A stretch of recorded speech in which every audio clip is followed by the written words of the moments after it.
जीवन देती है। यमुना दिल्ली की लाइफलाइन है, लेकिन यही यमुना तिल तिल कर मर रही है। ये नाला बन गई है, लेकिन इसकी जान बचाने के बजाय इसे खत्म करने के काम जब तक किए जाते हैं। यमुना किनारे आर्ट ऑफ लिविंग के कार्यक्रम को आखिरकार एनजीटी की मंजूरी तो मिल गई है, लेकिन इसके साथ ही एनजीटी ने आर्ट ऑफ लिविंग को 5 करोड़ रुपए का मुआवजा देने को कहा है। इतना ही नहीं, एनजीटी ने डीडीए पर 5 लाख रुपए और दिल्ली प्रदूषण नियंत्रण बोर्ड पर 1 लाख रुपए का जुर्माना लगाया है। हाईकोर्ट ने भी डीडीए को इस कार्यक्रम पर फटकार लगाई है। सवाल अब यह है कि क्या इस पैसे से यमुना को जो नुकसान होगा उसकी पूर्ति की जाएगी। आज राज्यसभा में भी इस कार्यक्रम को लेकर हंगामा हुआ। विपक्ष का सीधा सवाल है कि क्या किसी निजी कार्यक्रम के लिए सेना को तैनात किया जा सकता है।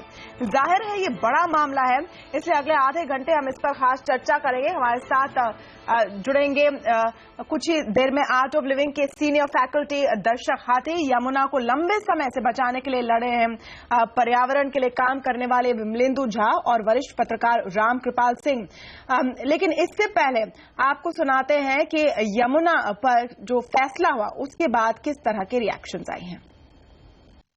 जो हुआ है वो बहुत गलत हुआ है, ऐसा नहीं होना चाहिए था।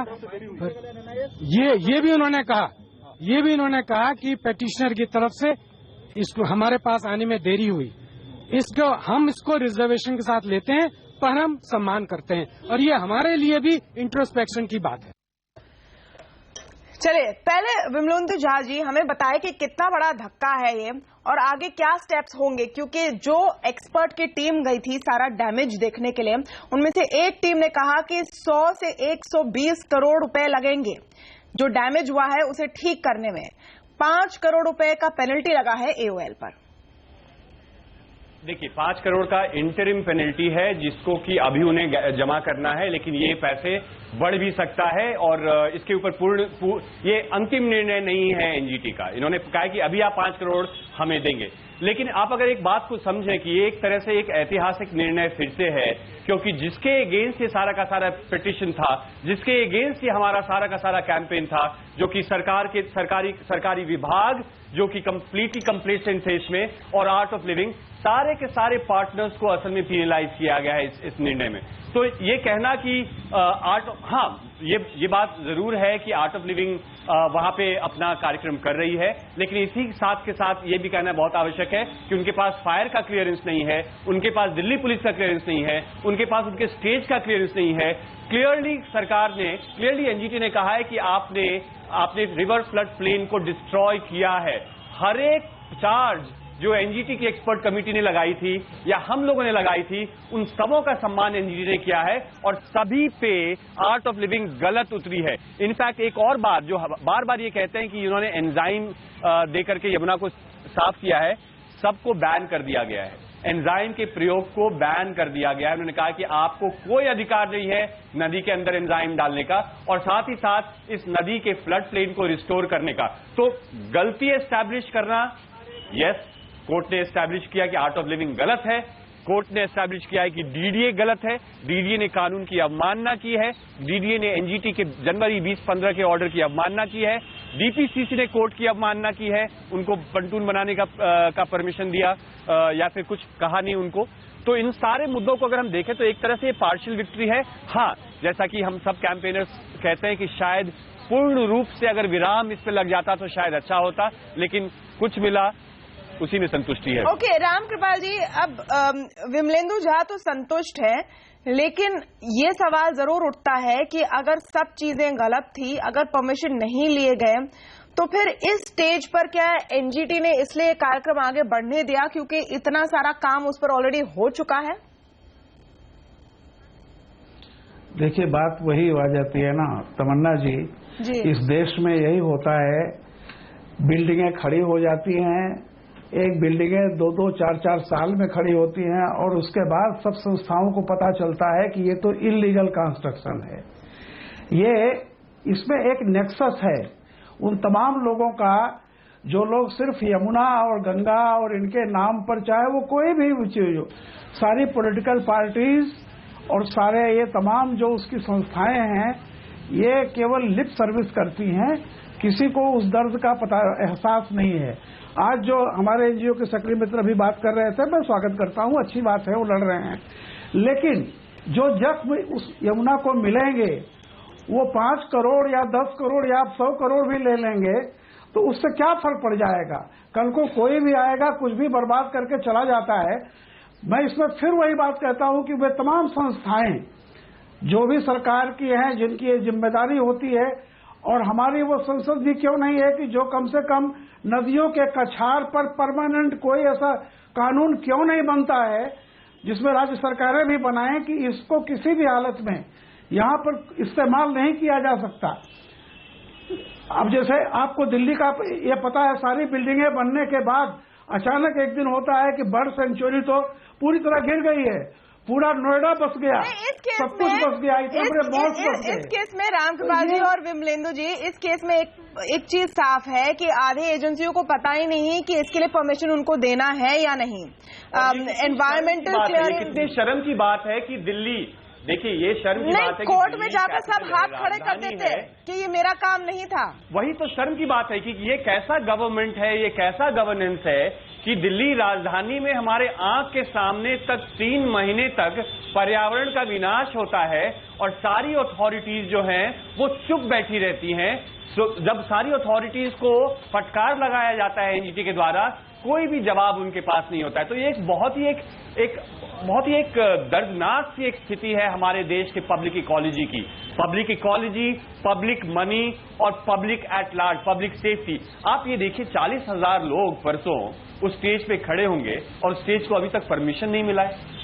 नहीं विमलेंदु जी, देश में रह रहे हैं। विमलेंदु जी, वैसे कोर्ट ने एक ऑब्जर्वेशन ये भी रखी और जो एक सीनियर काउंसिल बोल रहे थे कि जो लोग पिटिशन करने आए सामने पर्यावरण के लिए जो लड़ते हैं वो भी थोड़े देर से जागे और शायद ऐन मौके पर कोर्ट ने ये फैसला कोर्ट ने ये फैसला दिया कि आगे बढ़ने दीजिए कार्यक्रम को। देखिए तमन्ना, ये बात समझना बहुत आवश्यक है और मैं ये कोर्ट का मैं सम्मान करता हूं उनके इस वक्तव्य का, लेकिन ये बात आपको समझना है कि पर्यावरण की रक्षा करना या पर्यावरण के नियमों की रक्षा करना किसी एक नागरिक की जिम्मेदारी नहीं है और ना ही कोर्ट की जिम्मेदारी है। नहीं तो फिर आप हर दिन पिटीशन ही फाइल करते रहें। मेरा काम क्या पिटीशन फाइल करना है? दिल्ली की यमुना की जो रखवाली है उसके लिए मैं टैक्स देता हूं, जिसके चक्कर से मिनिस्ट्री ऑफ वाटर रिसोर्स चलता है, उसे एमओईएफ चलता है, उसे डीडीए चलता है। वो जिम्मेदारी, नदी की रक्षा की जिम्मेदारी उनकी है, ना कि हमारी। तो हाँ ठीक है, अब ये अगर कोर्ट कहना चाहती है कि आप लोग हर बार पहले से बता दें तो शायद हम आगे से पहले से बताएंगे, लेकिन ये एक तरह से एक कमेंट्री है, एक टिप्पणी है, एक नेगेटिव टिप्पणी है ये कहना कि सरकार तो गलत करेगी ही करेगी, आप थोड़ा पहले जग जाया करो। तो रामकृपाल जी, सरकार की क्योंकि बात हो रही है और राज्यसभा में भी ये पूरा मामला उठा, हम थोड़ी देर में दिखाएंगे कि क्या क्या बातें विपक्ष ने कही, कांग्रेस पार्टी ने भी कही इसको लेकर, लेकिन सारी एजेंसियां इसको सक्सेसफुल बनाने में इस तरह से जान लगा रही हैं या इस तरह से इन्वॉल्व हो गई। एक समय पर यह भी सवाल उठ रहा है कि क्या ये एक निजी कार्यक्रम है या एक सरकारी कार्यक्रम है? देखिए बिल्कुल इस तरह के सवाल उठेंगे ही। मैं एक दूसरी बात कह रहा था कि जैसे मेरे अभी आपने सवाल उठाया था, इस देश के आम आदमी को आज महीनों से पता है कि ऐसा कोई कार्यक्रम यमुना के किनारे होने जा रहा है। मुझे ताज्जुब है, ये जरूर बात है कि एक नागरिक के एक्टिविस्ट के नाते ये कहना कि आप ही पर्यावरण के लिए जो लोग लड़ाई लड़ रहे हैं उन्हीं की जिम्मेदारी है, मैं नहीं मानता हूं। लेकिन ये जो तमाम चीजें अचानक 11th आवर पे हो रही हैं, ये बहुत पहले से क्यों नहीं हो जाती? और जैसे अभी आपने नियम और कानून की बात की, मेरा ये कहना है कि किसी भी नदी के कछार को, वो कोई ऐसी चीज, एब्स्ट्रैक्ट चीज नहीं है, उसकी कोई स्थायी कानून क्यों नहीं बनता है कि कोई भी उसका अतिक्रमण नहीं कर सकता है? बेचारा किसान अगर खेती करता है तो उसको तो भगा दिया जाता है। जी जी जी, वही मैं एक बात कहना चाहता हूं आपको, एक चीज कहना चाहता हूं कि अगर जब हम इसी जजमेंट के बारे में बात करते हैं कि हम देर क्यों हुए, तो मैं बहुत ही आदर के साथ, रिस्पेक्ट के साथ, एनजीटी को रिस्पेक्ट के जज को रिस्पेक्ट करते हुए, जजमेंट को रिस्पेक्ट करते हुए कहना चाहता हूं कि जनवरी 2015 में एक जजमेंट ऑलरेडी आ चुका है और उसकी अवमानना हुई है। हमने पहले लड़ाई लड़ चुके हैं एक बार। हम ये कहते हैं कि एक बार अगर कानून की व्यवस्था हुई, एक जजमेंट आ गया, तो ये तो कॉमन सेंस है कि सरकारी तंत्र कम से कम इसकी अवमानना नहीं करेगा। नहीं, फेयर पॉइंट है सरकार अगर फेयर पॉइंट है और आपकी बात बिल्कुल सही है कि ये काम है सरकार का, ये काम सरकार का है रक्षा करने का। लेकिन जिस संदर्भ में ये बात कही गई थी, आज आप देखें कि शायद ये एक सवाल अब उठेगा कि शायद अगर पहले ये सारी कार्रवाई होती तो उसका आउटकम अलग हो सकता था। अब स्पेकुलेशन की बात है। दूसरी पॉइंट जो है रामकृपाल जी, जिसकी हम बात कर रहे थे, और हम आपको पहले सुनाते हैं कि आज राज्यसभा में इस पूरे मामले को लेकर क्या हंगामा हुआ। National green tribunal issued an order in January 2015 that all construction activities on Yamuna's bank would be deemed as criminal. Is it also not true that Delhi police has warned the government of the stampede, pandemonium and utter chaos? 1000 एकड़ ऐसा तमाशा तो देश में कभी हुआ नहीं था। इसको तत्काल बंद करना चाहिए, इसको उखाड़ के फेंकना चाहिए। ओके, तो ये तो विपक्ष की आवाजें थी कि इसको बंद करिए या जो भी करिए। अब एनजीटी का फैसला आ चुका है रामकृपाल जी, लेकिन ये एक जो सवाल बना हुआ है कि सेना इसमें आकर पॉन्टून ब्रिज बना रही है, जिस तरह से सारी एजेंसियां एक साथ आ गई है, इसके पीछे क्या ये एक कारण है कि आर्ट ऑफ लिविंग और श्री श्री रविशंकर बहुत ही एक वेल कनेक्टेड धर्मगुरु हैं और हर पार्टी में उनकी बहुत अच्छी दोस्ती है? देखिए, इसमें तो कोई दो राय नहीं है। सभी लोग जानते हैं, ये एक ऐसा सच है जो सब लोग जानते हैं, पूरा मीडिया जानता है, सब लोग जानते हैं। लेकिन मैं एक बात तमन्ना जी आपसे कह रहा हूं कि एक टेम्पल है, मैं नाम नहीं लूंगा, सबको पता है कि वो कहां बना है, यमुना के कछार में बना है।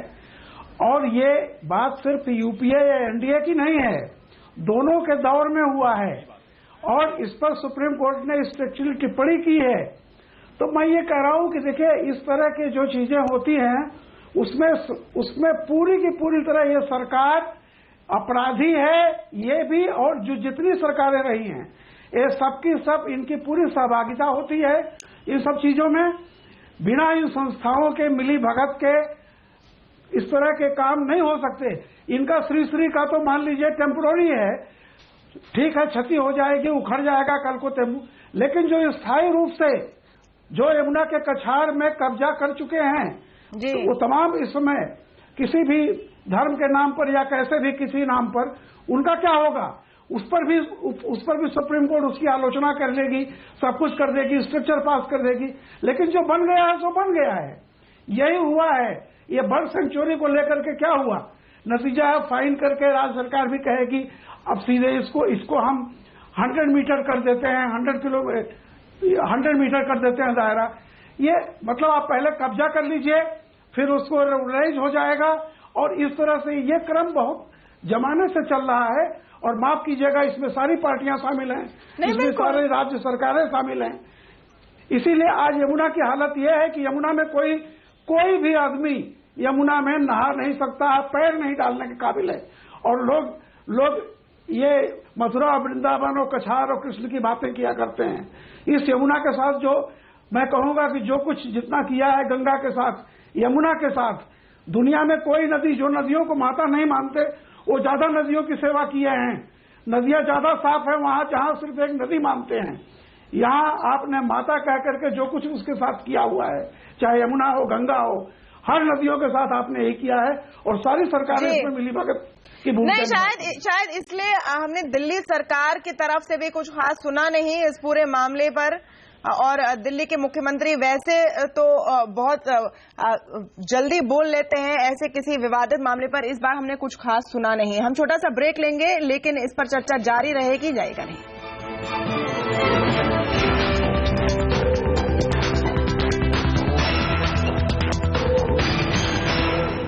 यमुना किनारे पर एक महा प्रोग्राम होने जा रहा है 11 से 13 तारीख के बीच में, और आर्ट ऑफ लिविंग ने इस प्रोग्राम को आयोजित किया है। ये विवादों में इसलिए घिरा है क्योंकि पर्यावरण को इसके नुकसान होने के बातें आ रही है, यमुना को इससे भारी नुकसान होगा, ऐसी दलील दी गई थी एनजीटी में।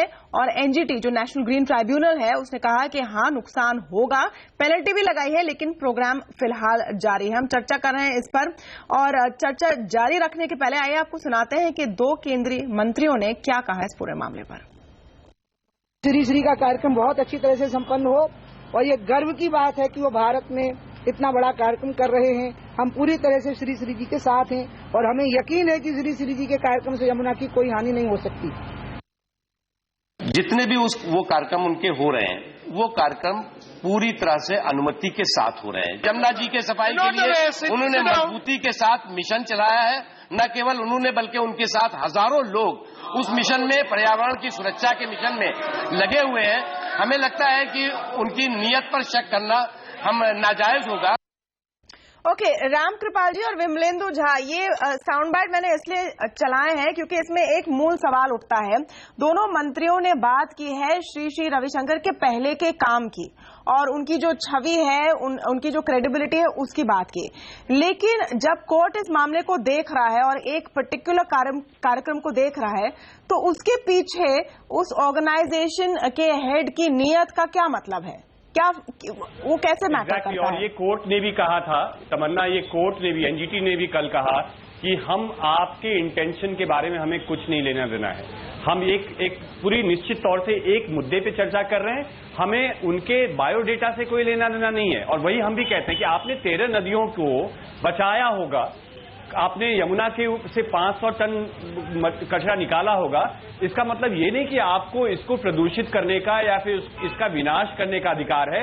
और आज का जजमेंट क्लियरली वो कहता है कि आप भले ही महापुरुष होंगे या फिर गॉडमैन होंगे या फिर आप श्री रविशंकर होंगे, लेकिन आपको कोई अधिकार नहीं है यमुना के बायोडाइवर्सिटी के साथ खेल करने का।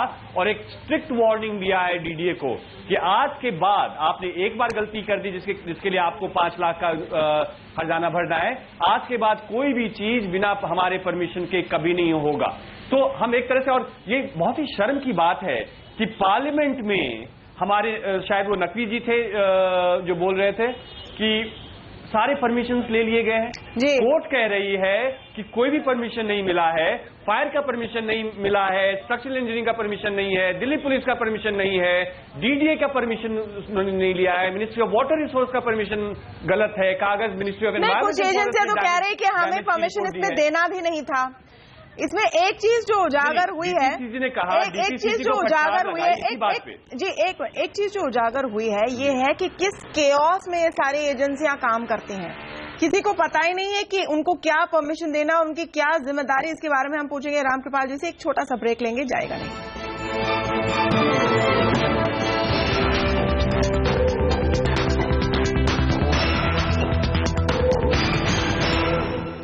विवादों में घिरे हैं श्री रविशंकर, लेकिन उनका कार्यक्रम जारी रहेगा। एनजीटी की तरफ से अनुमति मिल गई है। राम कृपाल जी, हम चर्चा कर रहे थे कि अनुमति तो मिल गई, लेकिन इस बीच ये बात उजागर हो गई कि सारे जो एजेंसियां हैं वो कितने कंफ्यूज हैं।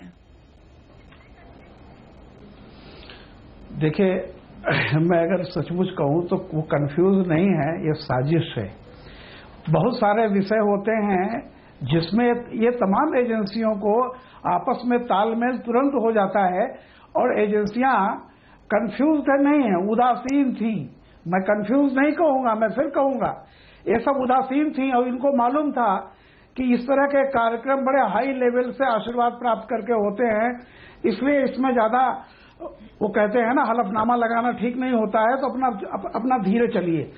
अक्सर ये होता है, ऐसा नहीं होता है तमन्ना जी की रातों रात कोई मंदिर बन जाता है, रातों रात कोई इतनी बड़ी पुख्ता स्ट्रक्चर खड़ी हो जाती है और एजेंसियों में तालमेल नहीं है। तालमेल वो करना चाहते ही नहीं है। ये साजिश है, और बहुत बड़ी साजिश है। जितने भी, मैं तो सिर्फ इसकी बात कर रहा हूं, नहीं कर रहा हूं, और इसके भयावह परिणाम भी आप देख लीजिए। पूरे उत्तराखंड ने जो भुगता है, वो नदियों के कैचमेंट एरिया, उसके कछार पर ये जो कब्जे की है, इसमें माफिया है, सब लोग इन्वॉल्व रहते हैं। समय समाप्त हुआ है, लेकिन अंत में बस इसी सवाल के साथ छोड़ जाते हैं कि अगर कल तेज बारिश हो और इस पूरे फंक्शन का जो भी परिणाम है पर्यावरण पर वो दिल्ली के लोगों को भुगतना पड़ेगा, तब जवाब कौन देगा? ये सवाल तो देखने वाला ही है। बहुत बहुत शुक्रिया हमारे साथ आज जुड़ने के लिए इस खास चर्चा में। नमस्कार।